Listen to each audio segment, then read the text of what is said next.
Hello my friends, it's Laura. Welcome back. Today we're going to be talking about all the books that I'm hoping to read in the month of December. I'm going back to monthly TBRs and probably monthly wrap-ups. I've been trying a lot of different things lately. Nothing's working for me. So we're just going to go back to the tried and true monthly TBRs, monthly wrap-ups, and see how I do with that for a while.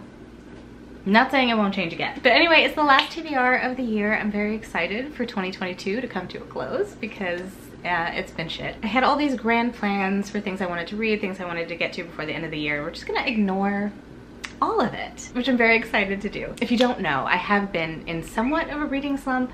I feel like I'm coming out of it now thanks to Brandon Sanderson and the Lost Metal, which we'll talk about in another video, but this may be a little ambitious for just getting out of a reading slump. But I have 13 books on this list. Some of these I specifically put on my TBR because, if you don't know, there's going to be an Aurelia Magical Readathon, mini readathon in December that's going on between the 9th and the 18th. I will be vlogging that week, that chunk of time, and I will finalize my TBR for that then. I haven't quite done that yet. Look forward to that, I guess. But some of these books are on this TBR because I know that they'll work for prompts for that. And the rest of these are just books that I really want to read before the end of the year. So let's just get into it. I have here The Great Hunt by Robert Jordan, which we all know that I put on my fall TBR, which was a huge mess.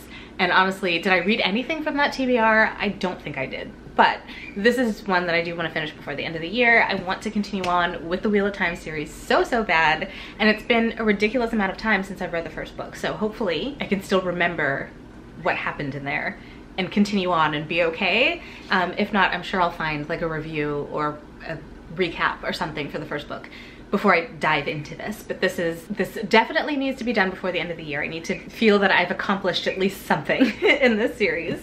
So that is a huge priority before the end of the year. Then we have just a bunch of my anticipated releases for 2022 that I hadn't gotten to. We've got Forest Fall by Lyndall Clipstone, which is the sequel to Lake's Edge, which was one of my favorite books of last year. I really want to see how this wraps up. I'm pretty sure that this is just a duology and this is the last book. If I'm wrong, then that sucks for me. But I do really want to dive back into this. In fact, I think I'm probably going to reread Lake's Edge because it's just so beautiful. And really what I remember the most from that book is vibes and no plot. So I think I need to reread it so that I can remember what exactly happened before I go into Forest Fall. And I'm hoping that this one is going to be just as good, just as beautifully written. I absolutely adore Lyndall Clipstone's writing, but the first book, Lake's Edge, was about a haunted estate, a curse being broken, and a death god, and a deal made with this death god. It was so good. So I'm really excited for the second book. Hopefully I will absolutely love this. Another anticipated release, we have The Luminaries by Susan Dennard. I have no idea what this is about. This is the latest from Susan Dennard. All I know about it is that there's a creepy forest. And if you know me, you know I love creepy forests. Creepy, possibly sentient forest. That's what sold me. Plus this cover is absolutely beautiful. Still need to take off Barnes & Noble sticker, which I will do. Stickers have been giving me a lot of trauma lately. So excited for this. It's a really short one, so I should be able to get through it relatively quickly. And it's Susan Dennard, so I know it's gonna be amazing. Absolutely love her writing. Cannot wait. We've got The World We Make by N.K. Jemisin. I've debated going back. This is the second book, by the way, in the Great Cities duology. I know for sure this is a duology. The first book being The City We Became, which I absolutely loved, another one of my favorite books of the year I read it.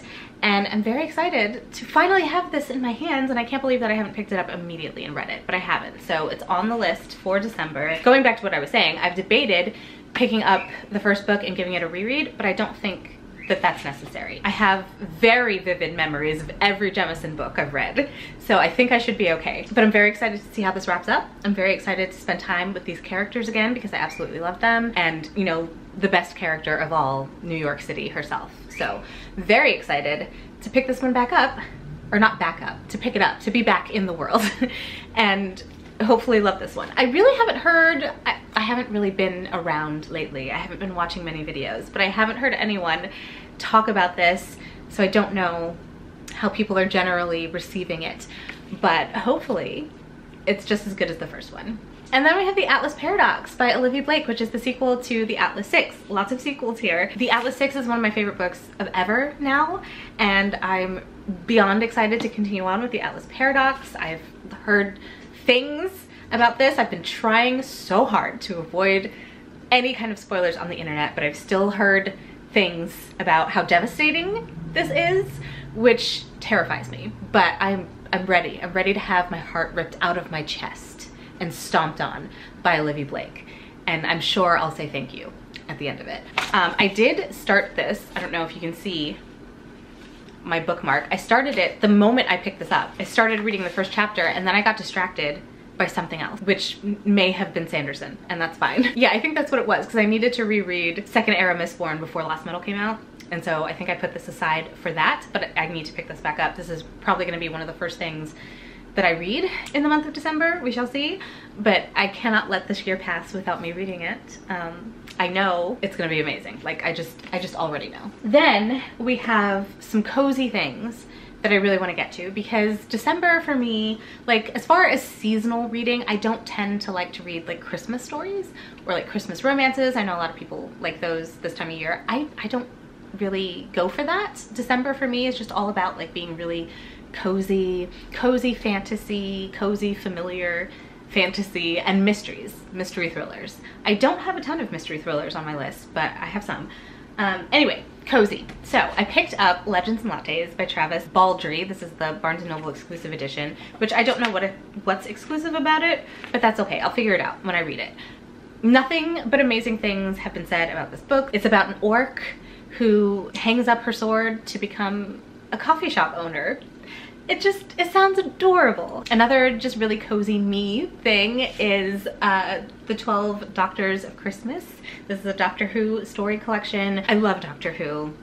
You probably know that if you've been here any length of time, because I bring it up as much as possible. But Christmas time for me is definitely all about Doctor Who. I will surely be rewatching lots of my favorite episodes, probably lots of Christmas specials, and also reading this book. I thought it would be fun, since there are 12 stories, to like read a story a day leading up to Christmas for the 12 days of Christmas, which is probably what I will do. It also just has these beautiful illustrations in it. They're just delightful. But this is probably the extent of my seasonal like Christmas reading. This is as far as it goes. Moving into some mysteries, more speculative mysteries than anything else. We've got Dead Girls by Nikisa Afia. I've had this on my shelf for quite some time. It takes place during the Harlem Renaissance. Young black women start going missing. Our main character, Louise, apparently gets involved in finding out what's happening to these girls. 1926 Harlem, that's all I needed to know. Mystery, sounds perfectly cozy and perfect for December. And then I also have The Haunting of Tramcar 015 by P. J. Clark. P. J. Clark is one of my favorite authors. I've loved everything I've read by him. This is part of the Djinn universe, and I read A Dead Djinn in Cairo, the short story, forever ago now. Was it last year? Maybe it was only last year. I don't know. Time doesn't make sense anymore. But I really loved it. I really loved this world. I'm really excited to dive more into it. I don't think this one has the same main character as A Dead Djinn in Cairo. I'm sure I'll enjoy it anyway. It's steampunky. It takes place in the early 1900s, like 1912 Cairo, in this like alternative history world where there's all types of magical creatures, and djinn and angels and just all kinds of things. And it's amazing. And I'm very excited to read this so that I can move on into the series and read the new full-length novel. I've been very excited about that. I have The Conductors by Nicole Glover, which is another historical mystery with some magic sprinkled in. We follow Hetty Rhodes and her husband Benji, who were conductors on the Underground Railroad, freeing dozens of slaves to freedom with daring, cunning, and magic that draws its power from the constellations. And now they solve murders. And this sounds really fun. I've heard good things about it. I've been excited to read it for a while, and finally, hopefully, I will get to it in December. Maybe I am being a bit ambitious, but it's okay. You know, like if I don't get to all these, which I probably won't, it's totally fine. But I have a couple Silvia Moreno Garcia, because you know I love Silvia Moreno Garcia. And honestly, I was looking at my spreadsheet the other day, and she is the author that I have read the most from this year so far, because I've been on a mission to read all of her books, all of her backlist, and I have 2 more that I want to get to before the year ends. So we have Untamed Shore, which I know nothing about. I know that it takes place in Baja California, 1979, because that's literally the first words of the synopsis, but I don't want to read the synopsis. You know, I love going into her books blind, so we'll see how it goes. But I remember when I hauled this, someone commented that this is like their favorite book from her, so that got me really, really excited. And then I do have still The Daughter of Dr. Moreau, which was an anticipated release of mine.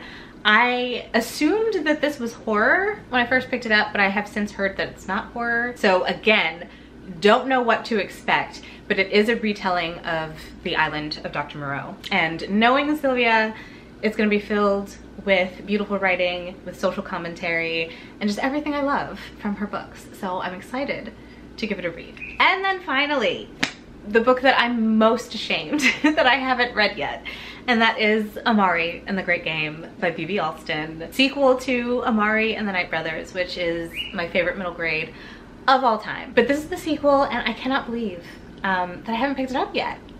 I was so excited for this, and I don't know whether or not I should reread Amari and the Night Brothers first. But then, like, if I'm rereading a bunch of other books to get to the books that are on my TBR for this month, then I'm adding so many more books onto my TBR, so I don't know if I'll do that. But I'm very excited to read this. That is it. Those are the books that I want to read before the end of the year. I am hoping to vlog throughout the entirety of the month of December. We'll see how that goes, because I have started several vlogs in the month of November and have not continued on with them. You haven't seen any of them. I think I only posted 1 video this month, so I apologize, but you know, life has been crazy. Anyway, talk to me down in the comments. Let me know what you're reading in the month of December. Let me know if you're reading any of the books I intend to read.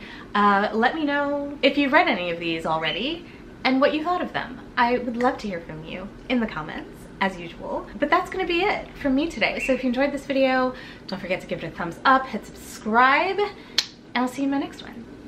Bye.